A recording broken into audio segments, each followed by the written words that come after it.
Assalomu alaykum, siz yaxshimisiz? Yaxshimisan, o'sha yaxshi. Rahmat. Necha yangiliklar geldi endi? Yangiliklar bomba. Tamam. Her gün bu yangiliklar. Face Samsung'da günde yangilik.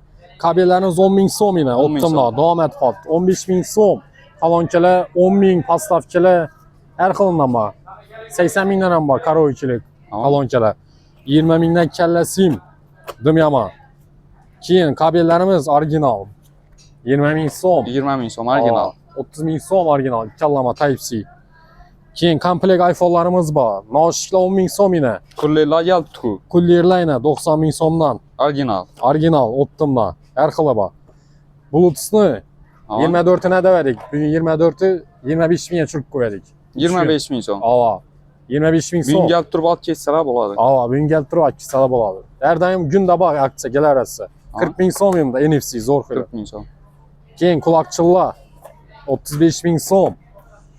Keyin P9 40 bin so'm. Dımyama. Kellalar bor, golovkalar orijinal. Qiz midoni bor, kelaverasi. Optimda. Powerbanklar ham bormi? Powerbank yine 2 tane. 220 bin so'm zo'ri. 220 bin so'm. Ava 220 bin so'm. Manzil tushuntirib o'taman. Manzil Sumni yonboshi Urganch Dehqon bozor. Bantaratdan Stenkadan kelishda kelaverasizlar. Face Samsung, like, obuna, kutib qolaman. Ulashinglar. Savdo ovozi bersin. Yaxshi.